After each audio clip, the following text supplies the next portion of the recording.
Integration ഡിഫറൻസിയേഷനും പഠിച്ചു എന്ന് കരുതി എല്ലാം ആവില്ല. നമ്മൾ സിമ്പിളായിട്ട് നമ്മൾ കാണുന്ന ഈ മൾട്ടിപ്ലിക്കേഷൻ ഡിവിഷനൊക്കെ അതൊക്കെ ഇമ്പോർട്ടൻ്റ് ആണ്. ഇപ്പോൾ സ്റ്റേറ്റ്മെൻറ്റ് വൈസ് ആയിട്ടുള്ള ക്വസ്റ്റ്യൻസ് ചെയ്യാനായിട്ട് നമുക്ക് വായന ആവശ്യമാണ്.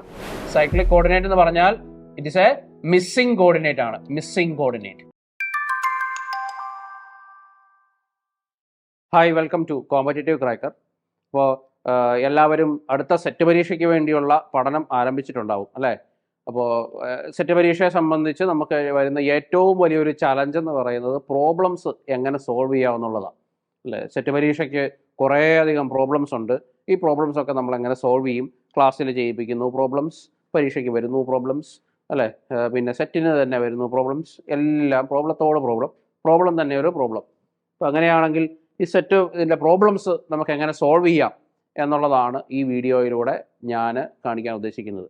ഇപ്പോൾ കഴിഞ്ഞ തവണത്തെ പരീക്ഷയും അതിന് മുമ്പത്തെ പരീക്ഷയ്ക്കൊന്നും അത്ര പ്രോബ്ലമാറ്റിക് ആയിട്ടുള്ള പ്രോബ്ലംസ് ഒന്നും ചോദിച്ചില്ല. വളരെ സിമ്പിൾ ആയിട്ടുള്ള ഡയറക്റ്റ് ആയിട്ടുള്ള പ്രോബ്ലംസ് മാത്രമേ അങ്ങനെ ചോദിച്ചു കണ്ടിട്ടുള്ളൂ.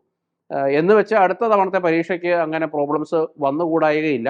അടുത്ത തവണത്തെ പരീക്ഷയ്ക്കും നല്ല പ്രോബ്ലംസ് ഉണ്ടാവാനുള്ള സാധ്യത കൂടുതലാണ്.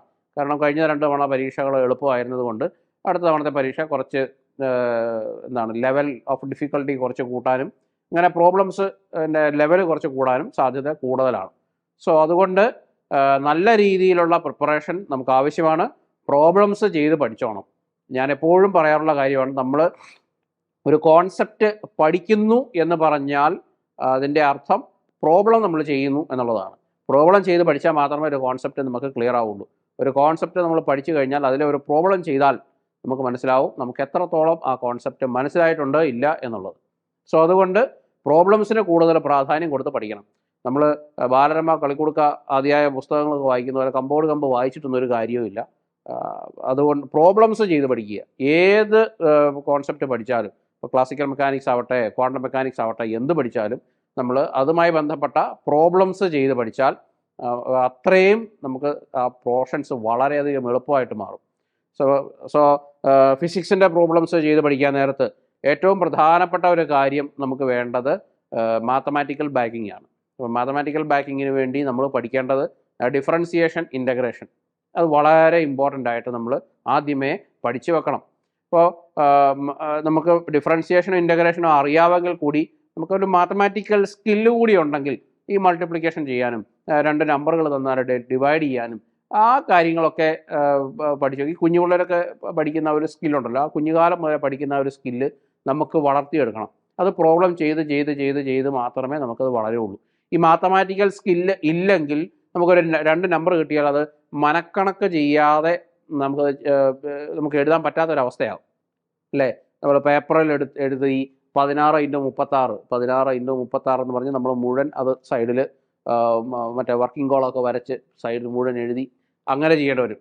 അല്ലെങ്കിൽ 36/16 എന്നൊക്കെ ചെയ്യുമ്പോൾ അതിന് ആൻസർ കണ്ടുപിടിക്കാൻ എത്ര എന്നൊക്കെ പറഞ്ഞ് ഭയങ്കര ഡിഫിക്കൾട്ടാണ് നമുക്കത് ചെയ്യാനായിട്ട്. സോ ആ ഒരു ലെവല് ഒഴിവാക്കാനായിട്ട് പ്രാക്ടീസ് കൂടുതൽ ആവശ്യമുണ്ട്. സോ ഒരു പ്രോബ്ലം ചെയ്ത് പഠിക്കുമ്പോൾ, ഒരു പ്രോബ്ലം നമുക്ക് കിട്ടിക്കഴിയുമ്പോൾ അതിനെ സംബന്ധിക്കുന്ന സർവ്വ കാര്യങ്ങളും പഠിക്കാൻ ഏറ്റവും ആദ്യം വേണ്ടത് ഈ മാത്തമാറ്റിക്കൽ ബാക്ക്ഗ്രൗണ്ട് തന്നെയാണ്. അതുണ്ടെങ്കിൽ നമുക്ക് വളരെ എളുപ്പത്തിൽ പ്രോബ്ലംസ് സോൾവ് ചെയ്തെടുക്കാൻ പറ്റും. അപ്പോൾ മാത്തമാറ്റിക്സ് പഠിക്കുക ഏറ്റവും ആദ്യം. സോ പിന്നെ ചെയ്ത് പഠിക്കേണ്ട മാത്തമാറ്റിക്സ് പഠിക്കുക എന്ന് പറയുന്നത് ഒത്തിരി ഇമ്പോർട്ടൻ്റാണ്. കാരണം ചോദിച്ചാൽ നമുക്ക് ഒരു പ്രോബ്ലം കിട്ടിക്കഴിഞ്ഞാൽ അതിനെ ഏത് രീതിയിൽ കൊണ്ടുപോകാൻ പറ്റും എന്നുള്ളതും, അല്ലെങ്കിൽ ഒരു പ്രോബ്ലത്തിൽ വന്നു കഴിഞ്ഞാൽ അതിൻ്റെ എവിടെയൊക്കെ തെറ്റ് പറ്റാൻ നമുക്ക് സാധ്യതയുണ്ട്, അതും കണ്ടുപിടിക്കുക എന്നുള്ളത് വലിയൊരു കഴിവാണ്.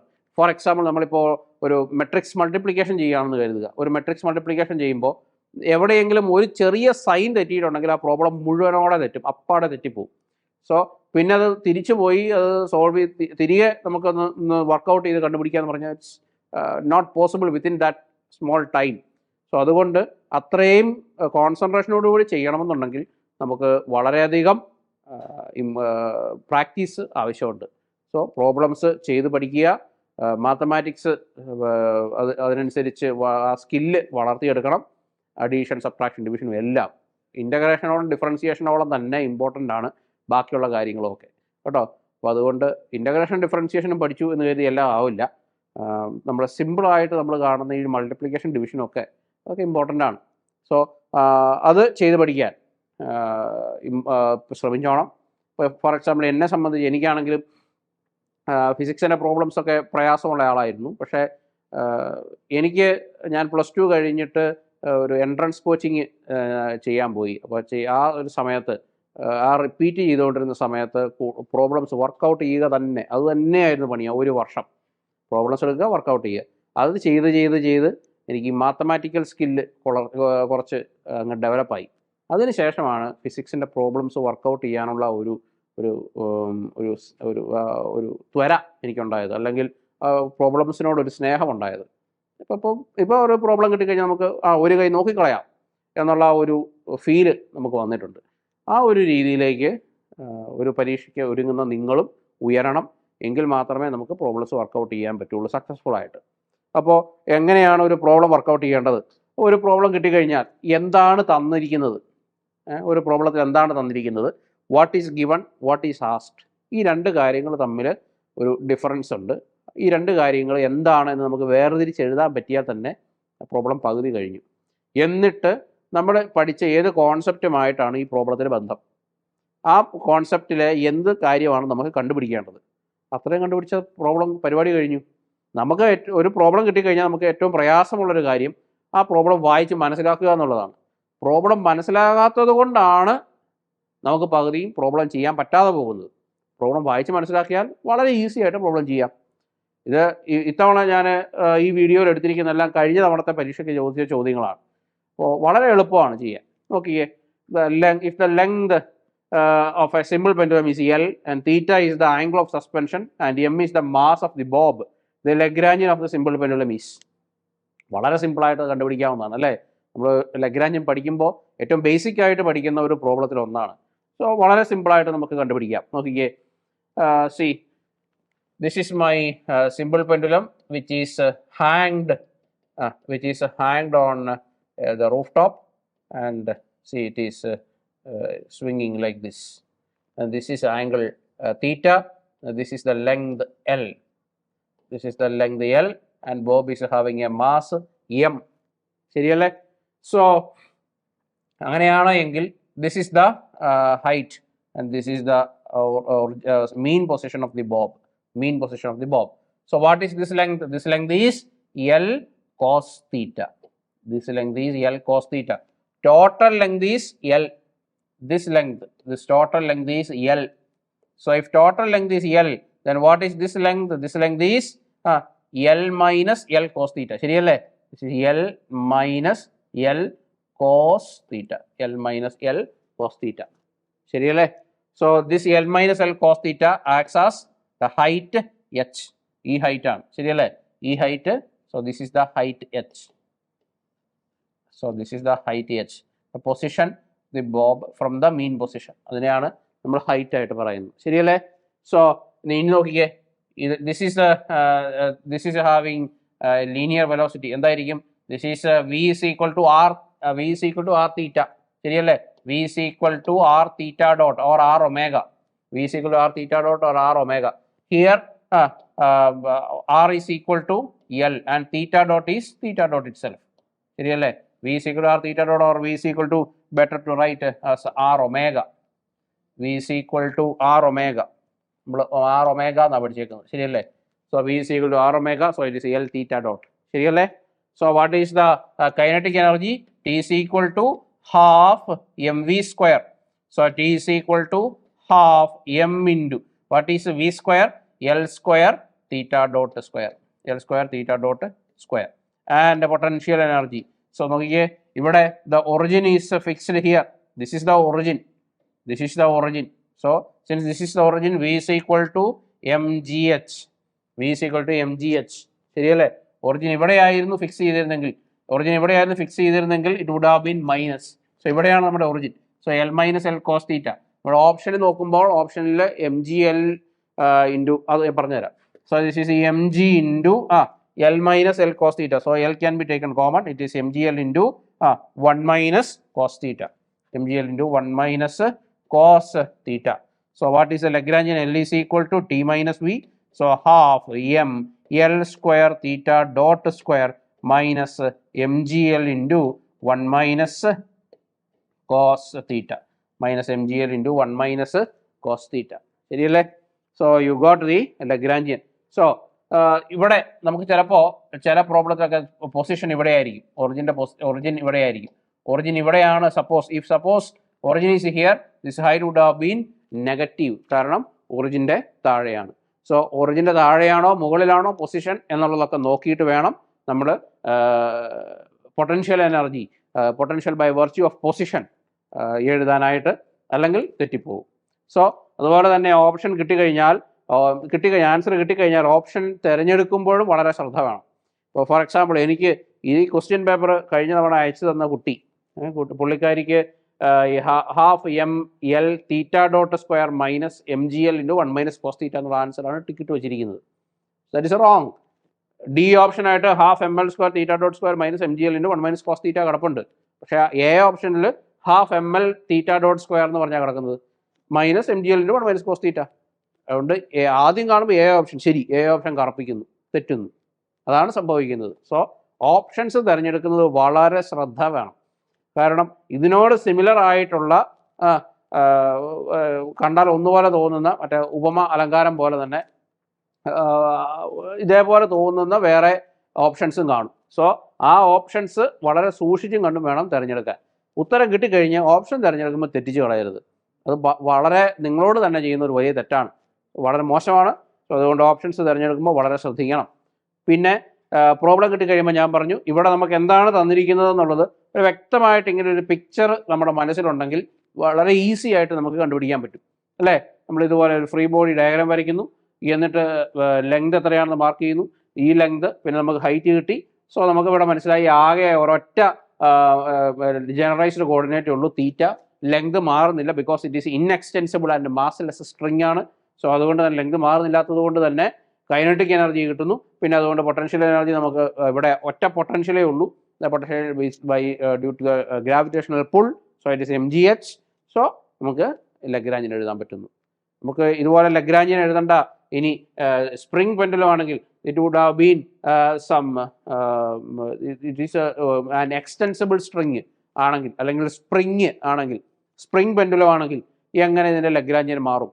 അങ്ങനത്തെ കാര്യങ്ങളൊക്കെ ഒരു പ്രോബ്ലം വന്നാൽ ആ പ്രോബ്ലത്തിനോട് കണക്ട് ചെയ്യുന്ന മറ്റ് കാര്യങ്ങളൊക്കെ നമ്മൾ ചിന്തിച്ച് ചെയ്യണം. അല്ലെങ്കിൽ ഒരു പ്രോബ്ലത്തിൽ മാത്രം സ്റ്റിക്ക് ഓൺ ചെയ്ത് നിൽക്കരുത്. ഇപ്പോൾ പഠിക്കുമ്പോൾ ഇവിടെ ഇതിന് സ്പ്രിങ്ങിന് എക്സ്റ്റൻഷൻ ഉണ്ടെങ്കിൽ അത് എങ്ങനെ ഇതിനെ എഫക്റ്റ് ചെയ്യും എന്നുള്ള കാര്യവും വളരെ വ്യക്തമായിട്ട് നിങ്ങൾ ചെയ്ത് പഠിക്കണം. ക്ലിയർ? ഒക്കെ നമ്മുടെ നോട്ടിൽ കൊടുത്തിട്ടുണ്ട്, അതൊക്കെ ഒന്ന് നോക്കി പഠിക്കുന്നത് ഒത്തിരി നല്ലതാണ് കേട്ടോ. അതുകൊണ്ട് അത് പഠിച്ചോണം, മറന്നു പോകരുത്. Clear? I hope it is clear. Then next problem. നമ്മുടെ 2024 അടുത്ത സെറ്റ് പരീക്ഷയ്ക്കുള്ള നോട്ടിഫിക്കേഷൻ വന്നു കഴിഞ്ഞു. അതുകൊണ്ട് ഇനി ഒട്ടും അമാന്തിക്കരുത്. സീരിയസ് ആയിട്ടുള്ള പഠനം തുടങ്ങാനുള്ള സമയം അതിക്രമിച്ചിരിക്കുന്നു. ഞാൻ ആദ്യമേ പറഞ്ഞതാണ്, നമ്മൾ പരീക്ഷ കഴിഞ്ഞ പിറ്റേ ദിവസം തന്നെ നമ്മൾ പഠിക്കാൻ തുടങ്ങണം. അടുത്ത പരീക്ഷയ്ക്ക് വേണ്ടിയുള്ള പഠനം അന്നേരം ആരംഭിക്കണം. സോ ഇനി ഒട്ടും താമസിക്കാൻ നമുക്ക് സമയമില്ല, ഒത്തിരി അധികം പഠിക്കാനുണ്ട്. അപ്പം എല്ലാ കാര്യങ്ങളും നമുക്ക് പഠിക്കണം, അല്ലേ? ശരിയല്ലേ? ബേസ് തൊട്ട് നമുക്ക് പഠിച്ചു പോകണം. അല്ലാതെ നമുക്ക് റൂഫ് വാർത്ത മാത്രം പോരാ, നമുക്ക് അടിത്തറ മുതൽ കെട്ടിപ്പൊക്കാനുള്ളതാണ്. എങ്കിൽ മാത്രമേ നമുക്ക് നല്ലൊരു വിജയം കിട്ടുള്ളൂ. സോ അതുകൊണ്ട് പഠിക്കാൻ സമയമില്ല, ഒട്ടും താമസിക്കരുത്. കോമ്പറ്റേറ്റീവ് ക്രാക്കറിനോടൊപ്പം പോരെ, നമുക്ക് ഒരുമിച്ച് പഠിക്കാം. ഓക്കെ? സോ പരീക്ഷ ജൂണിലുണ്ടാവും. ഒട്ടും സമയവും ഇല്ല നമുക്കിനി. ഇനിയുള്ള സമയത്ത് പല കാര്യങ്ങളോട് നമുക്ക് പടപെടണം, അല്ലേ? നമ്മൾ വീട്ടിലിരിക്കുന്ന സമയമാണ് ഇനി, അല്ലെങ്കിൽ നമുക്ക് അധികം എൻഗേജ്മെൻറ്റ്സ് ഒന്നും അധികം ഇല്ലാത്തൊരു സമയമാണ്.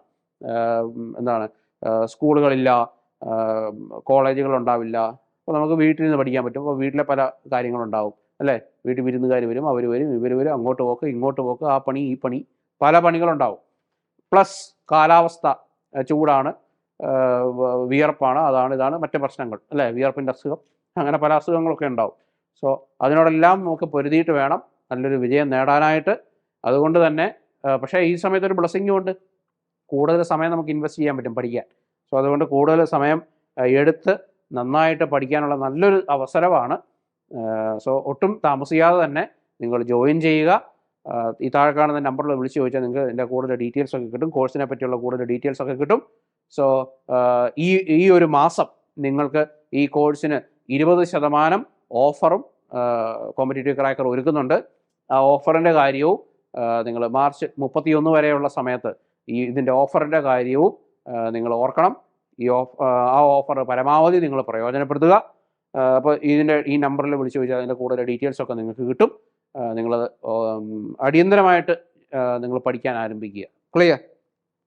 So next one, a cylinder rolls without slipping along an inclined plane. The number of degrees of freedom of the system is. വളരെ വിവാദമായേക്കാവുന്ന ഒരു ചോദ്യമാണ്. Rolling without slipping. അപ്പോൾ ഇവിടെ ചില ആൾക്കാരൊക്കെ ഡിഗ്രി ഓഫ് ഫ്രീഡം 2 ആണെന്ന് വാദിക്കുന്നവരുണ്ട്. ചില ആൾക്കാർ 1 ആണെന്ന് വാദിക്കുന്നവരുണ്ട്. ഞാൻ 1 ആണെന്ന് വാദിക്കുന്നവരുടെ കൂട്ടത്തിൽപ്പെട്ടവനാണ്. So I will show you how it is 1. Okay, so a cylinder is rolling without slipping. So if a body is rolling on a plane,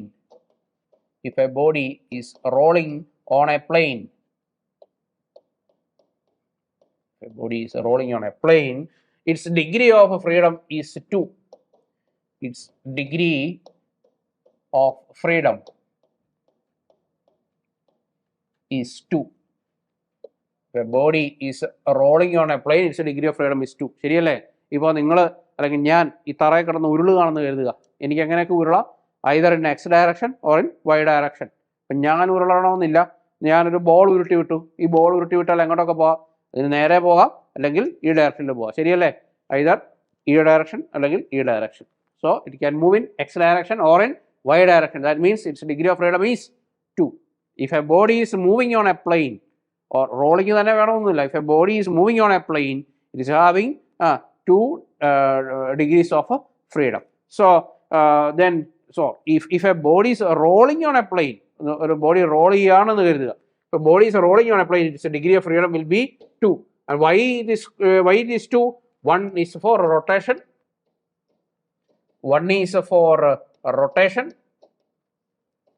And another is for the other is for translation, and the other for translation, and the other is for translation. ശരിയല്ലേ? So one is for rotation and the other is for translation. And for what translation? Translation of its center of gravity. Translation of its center of gravity. Translation of its center of gravity. Translation of its center of gravity in forward or backward direction. ഏതെങ്കിലും ഡയറക്ഷനിൽ move ചെയ്യുന്നു. So then if there is no slipping,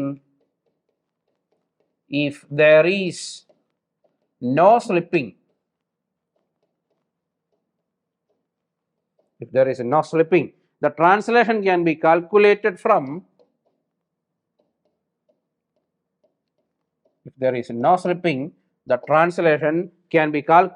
the rotation.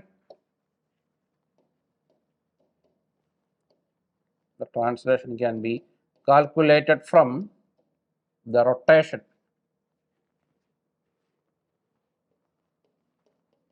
The translation can be calculated from the rotation and the radius of the body.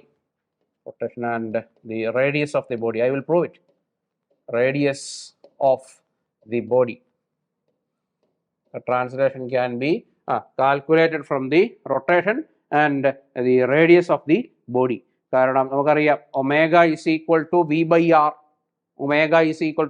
r. So there is a functional relation between rotation and translation. ശരിയല്ലേ? There is a functional relation between rotation and translation. If there is a functional relation between those two movements, then both are dependent. If both are dependent, the degree of freedom reduces to 1. So then there is a functional dependence. So there is a functional dependence.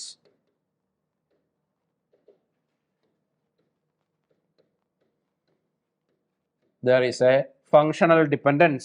So thus the degree of freedom is limited to 1. Thus degree of freedom is limited to 1. this degree of freedom is limited to 1. Clear? So, or if you have not understood it right till now, I will show you. See, here I have a wedge. This is a wedge. Wedge is having an angle theta, and this is my cylinder. The cross section cylinder and cross section ആണ് cylinderന്റെ mass capital M or small m ആണ്, and the radius capital R ആണെന്ന് കരുതുക. Radius capital R ആണ്, and the radius is so the cylinder is rolling without slipping. The cylinder is rolling without slipping. So this height is h. ഈ height h ആണ്, ശരിയല്ലേ? അപ്പോൾ അങ്ങനെയാണെങ്കിൽ ഇവിടെ എന്തുണ്ടാവും? ഇവിടെ ഇതിന് പൊട്ടൻഷ്യൽ എനർജി ഉണ്ടാവും. The potential energy is gradually converted to kinetic energy. ആ ഒരു കൺവേർഷൻ ആണ് നടക്കുന്നത്, ശരിയല്ലേ?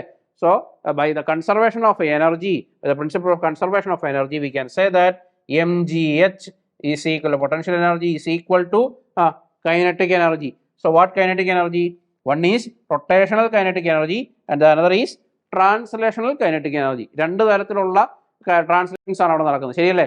രണ്ട് തരത്തിലുള്ള കൈനറ്റിക് എനർജീസ് ആണ് അവിടെ ഉണ്ടാകുന്നത്. One is rotational kinetic energy and the other is translational kinetic energy. So what is the rotational kinetic energy? Half I omega square plus next is translational half mv square. Half mv square, ശരിയല്ലേ? Half mv square.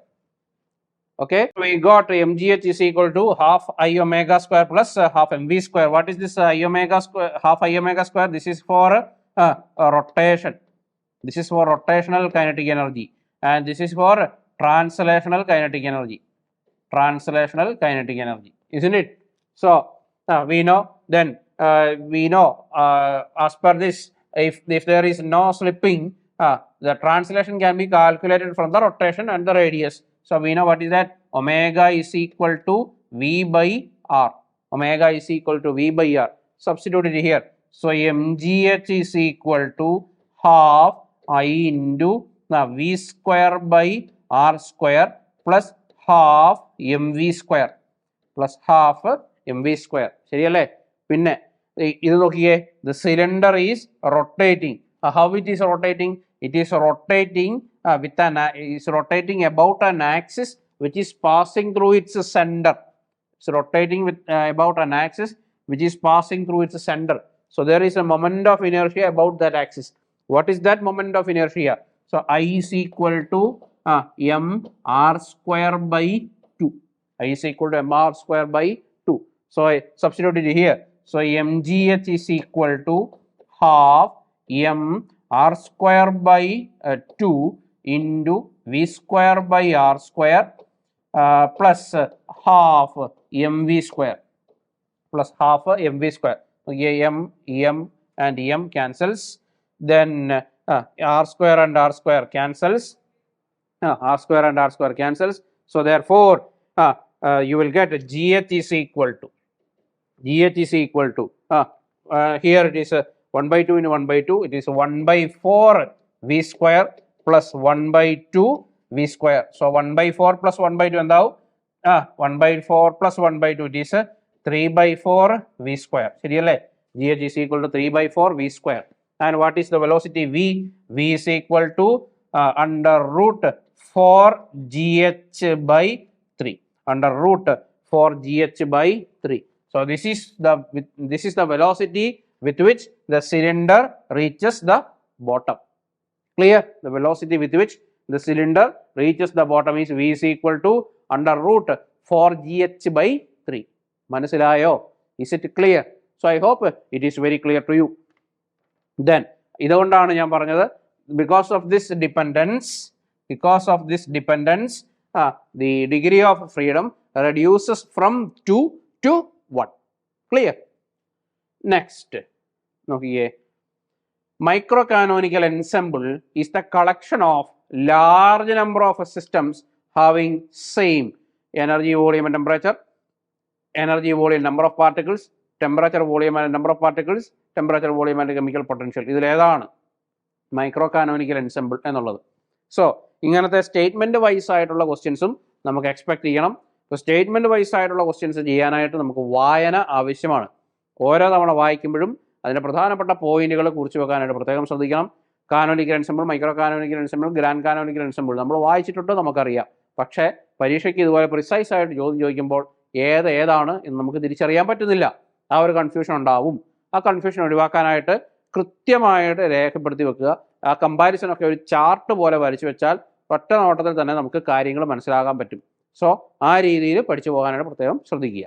Next നോക്കാം. So what is this micro canonical ensemble? So micro canonical ensemble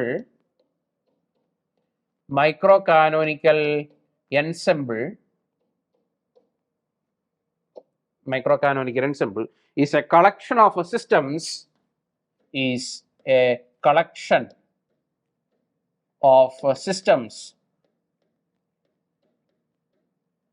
It is a collection of systems with exactly same number of particles.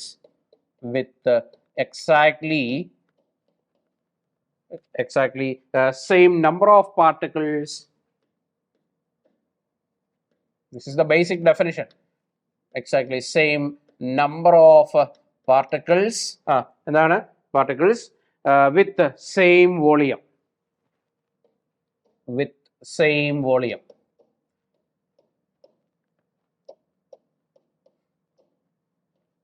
Exactly same ensemble is a collection of systems with exactly same number of particles with the same volume. Same number of particles, same volume. So the set of microstates. So the set of microstates for each number of particles, same volume, there will be set of microstates. So set of microstates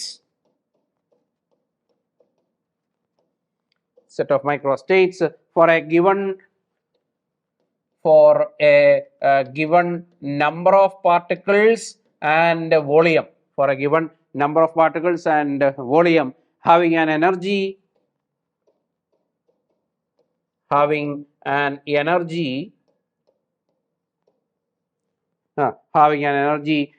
in the interval E, delta E is given by E n V. ശരിയല്ലേ? ഇതാണ് set of മൈക്രോസ്റ്റേറ്റ്സ്. This is a function of energy, number of particles and volume. Correct? So this is so we can say that micro canonical ensemble same energy ആയിരിക്കും, same number of particles ആയിരിക്കും, same volume ആയിരിക്കും. So it can be said that micro canonical ensemble is analogous to an isolated system. Micro canonical ensemble എന്താണെന്ന് പറഞ്ഞത്? Micro canonical ensemble is analogous to an isolated system.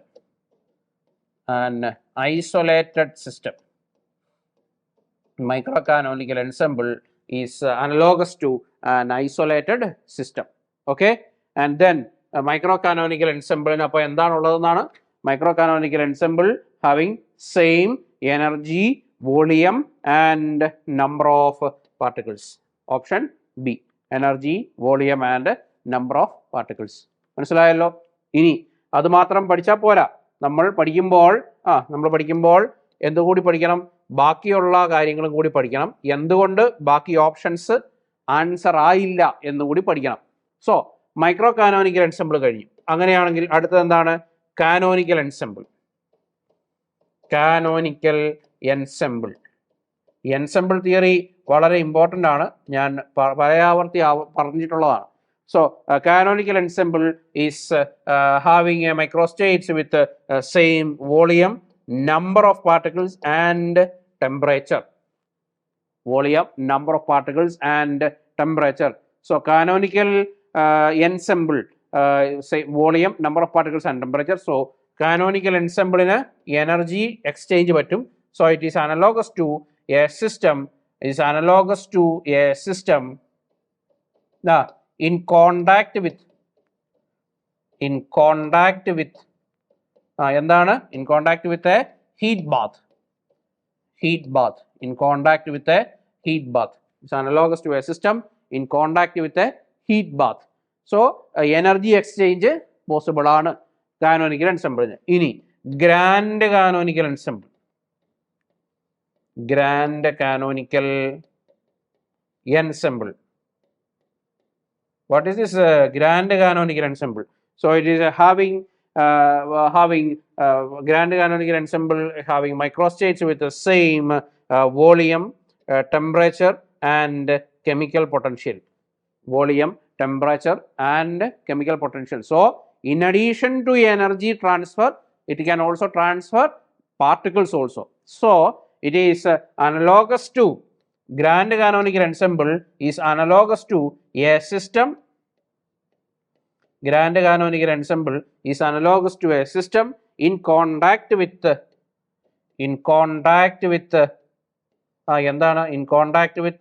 particle and heat bath. Particle and heat bath. Particle and heat bath. അല്ലെങ്കിൽ particle and heat reservoir എന്ന് പറഞ്ഞാലും പ്രശ്നമില്ല. Okay, so this is grand canonical ensemble. ഇത് ഒരു closed system, ഒരു isolated system. ഇതൊരു closed system which is it can exchange energy. So it is an open system. You can exchange both particles and energy. വളരെ liberal ആണ് അല്ലേ micro canonical ensemble. വളരെ orthodox, medium and liberal എന്നുള്ള രീതിയിൽ നമുക്ക് ചിന്തിച്ച് മനസ്സിലാക്കാവുന്നതുള്ളൂ. I hope now it is very clear. So ഓപ്ഷൻസിൽ അതെല്ലാം കൊടുത്തിട്ടുണ്ട്, മനസ്സിലായില്ലേ? സോ ഓപ്ഷൻ നോക്കുകയാണെങ്കിൽ തന്നെ നിങ്ങൾക്ക് മനസ്സിലാവും. നോക്കിയേ, ഇതല്ലേ energy, volume and energy, volume and number of particles micro കാനോനിക്കലായി. Micro canonical. Then temperature, volume and number of particles എന്ന് പറയുമ്പോൾ കാനോനിക്കലായി. Then temperature, volume and chemical potential എന്ന് പറയുമ്പോൾ ഗ്രാൻഡ് കാനോനിക്കലുമായി. ശരിയല്ലേ? So these are the ensembles and B is the answer. Clear? So ഒരു problem കിട്ടിക്കഴിയുമ്പോൾ ഞാൻ പലപ്പോഴും പറഞ്ഞിട്ടുള്ളതുപോലെ ഒരു ഓപ്ഷൻ കിട്ടുന്നത് ന്യൂമറിക്കൽ പ്രോബ്ലം ഒഴികെ ബാക്കി എന്ത് പ്രോബ്ലം ആണെങ്കിലും ഒരു ഓപ്ഷൻ സെലക്ട് ചെയ്ത് കഴിഞ്ഞാൽ ബാക്കി ഓപ്ഷൻസ് എന്തുകൊണ്ടാകുന്നില്ല എന്നുകൂടി പഠിക്കണം. എങ്കിൽ മാത്രമേ ആ പഠനം പൂർണ്ണമാവൂ. Okay, so next. Half life of a radio active material is 10 days. After 50 days the fraction remaining undecayed is. വളരെ സിമ്പിളാണ്. ന്യൂക്ലിയർ ഫിസിക്സിൽ നിന്ന് ഇങ്ങനത്തെ ചോദ്യങ്ങളൊക്കെ ഒത്തിരി എക്സ്പെക്ട് ചെയ്യണം. സോ നമ്മൾ പഠിച്ചിട്ടുണ്ട് എങ്ങനെയാണ് ഹാഫ് ലൈഫ് എന്നൊക്കെ ഉള്ളത്. സോ അതുമായി ബന്ധപ്പെട്ട് ആദ്യം നമുക്ക് n നമ്പർ ഓഫ് പാർട്ടിക്കിൾസ് ഉണ്ടായിരുന്നു എന്ന് കരുതുക. n0 number of particles initially. So 10 days ആണല്ലേ. സോ ആദ്യം 10 days കഴിഞ്ഞപ്പോൾ എത്രയായി? n0/2 ആയി. ഹാഫ് ലൈഫ് 10 days ആയതുകൊണ്ട് n0/2. അടുത്ത 10 days കഴിയുമ്പോൾ n0/2 എത്രയാവും? n0/4 ആവും, അതിൻ്റെ പകുതിയാവും. ഇനി അടുത്ത 10 days കഴിയുമ്പോൾ n0/4ൻ്റെ പകുതിയാവും, n0/8 ആവും. വീണ്ടും 10 days കഴിയുമ്പോൾ എന്താവും? ഇതിൻ്റെ പകുതിയാവും, 16 ആവും. അപ്പോൾ എത്ര ഡേയ്സ് ആയി? 1, 2, 3 and 4, 40 days ആയി. വീണ്ടും 10 ദിവസം കഴിയുമ്പോൾ എത്രയാവും? It will become n0/32. So it will become n0/32. So the fraction remaining undecayed is n0/32. So നിങ്ങൾക്ക് അങ്ങനെ കണ്ടുപിടിക്കാം. ഇനി അല്ലെങ്കിൽ 1/2 ഹോൾ പവർ n ചെയ്താലും നിങ്ങൾക്ക് ആൻസർ കിട്ടും. So it is 1/2